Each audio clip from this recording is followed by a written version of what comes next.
Yes, I'll just make a little quick video here.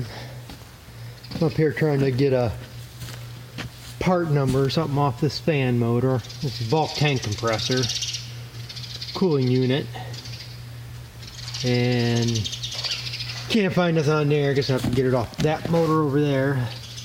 That one's got a tag. It's a little different motor, but hey, it fits. The size is horsepower is supposed to be whatever. I have to get the number off that. Because I gotta see if I can find a motor.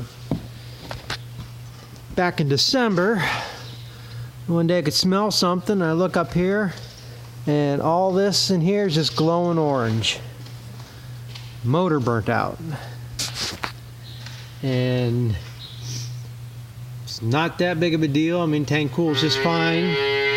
But I called the local company to come out here about fixing it. I mean, they say I can get the motor and put it in, it's no big deal, but I think there's something wrong with this, because the way this is supposed to work, like the first milking, you turn the tank on, you got milk going in the tank at 90 degrees, 100 degrees, and both them fans should kick on.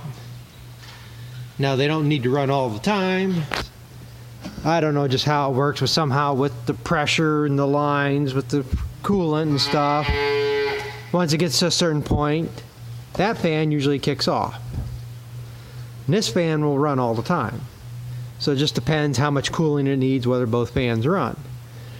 And I rarely ever see this fan run, so I don't even know why it was glowing like it was, why it burned out. But I think there's something. Somehow there's something with this switch, I think. Because it connects into the one line here, and I think it registers some kind of pressure. You know, when it gets too, if it's cool and heavy, it probably builds up line pressure, so it'll kick this fan on.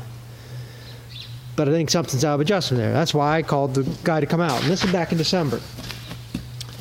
And I have yet to see him. Anybody from the company.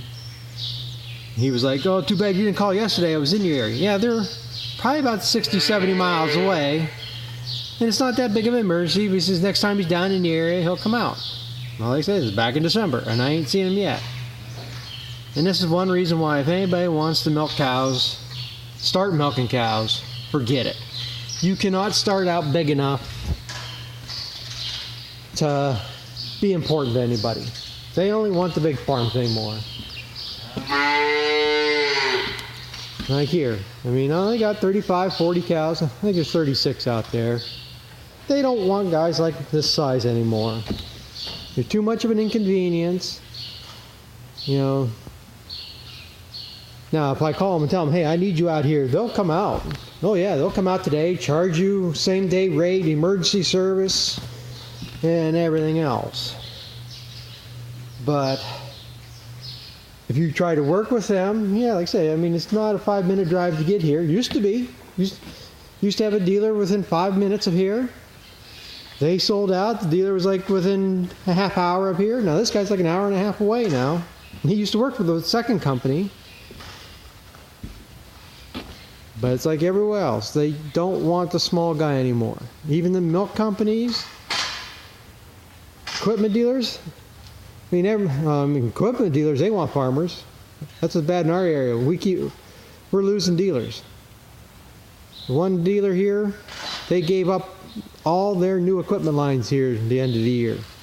So I don't have a Krone dealer anymore, a Kinsey dealer, a Great Plains dealer, J-Lore. They gave them all up. You know, there's still a Brock dealer. You know, they gave up the lines where they have to keep equipment on the lot. They said nobody's buying new equipment.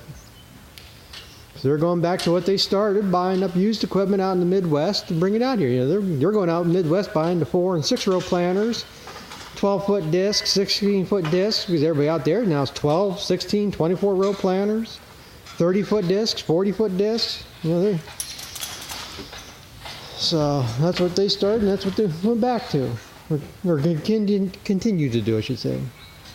Even the local, we used to have 3 independent John Deere dealers within 50 miles of my place. Now they're all one dealer. All a corporate-owned entity now.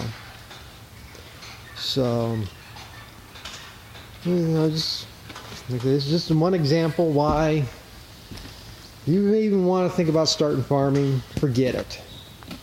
Milking cows at least. I mean, you might be able to do beef or sheep or something, but you need to start to milking cows the size you would need to be.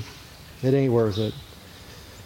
So I say I'm gonna see if I can find this motor. I can either get the part number off that. I can look in the Grainger catalog. They might have matched something up. Go to a local refrigeration company around here. I mean, it's common. I think it's a third horse, maybe. Probably simple common motor. Hook it on. If it runs, it runs. I mean, I've never had any problem with this cooling, but if something would happen to that fan, then this one should kick on then. So at least got to have this second fan on here for a backup. I mean, even let's say it's probably 70 or 80. I don't think that motor is much around $100, if that. It would cost me $300-400 for the guy to come out and change it. But like I said, the only reason I want him to come out is because I think there's something wrong with that switch. But I guess as long as it cools, I'll just let it be.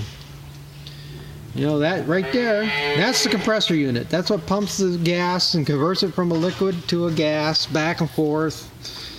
The main unit here. I replaced that, I want to say like 2014. It's only like 5 or 6 years old. That right there is $2,100.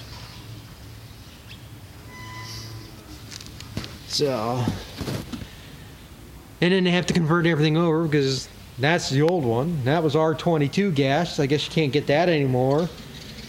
So I don't even know what the hell this gas is in here now. All I know it's whatever it came with. They had to drain everything out of it because it's not compatible with the gas that I need to be in this tank. The compressor will run on that gas, but the oil and stuff that was in it wasn't compatible, so they had to change all that around. So they say, ain't nothing cheap, and nobody wants a small guy anymore. But, like I said, I'll just show that one little thing I'm trying to do today. It's been raining for the last 3 days. Had frost the other night, so no sense even getting into the field. I can't even go out to spray hay fields like I wanted to. So I'll just give a little clip of this, show the cows out there laying. I know the barn's a mess. I haven't got around to cleaning it yet today. Usually don't clean it until mid-afternoon when I'm ready to start feeding them. I'll clean that out first so they can go over there and eat. But what are you looking at, Dink? I know you want your feed now. I gave you water, and now you want your feed. Oh well, I just thought I'd share that and get back to work, I guess. I got to run some letters to the mailbox. Missed the mailman this morning, and got a guy who did a job for me, and I wasn't here. He didn't come when he said he was going to come, and I left, and he came and did the job. I just wish he had called and told me that he was here, because I did leave a blank check on the seat of the tractor for him to do. He was fixing a tube and a tire. And when I came back, he was done and gone. So he didn't get paid. So I guess go get that check in the mail for him.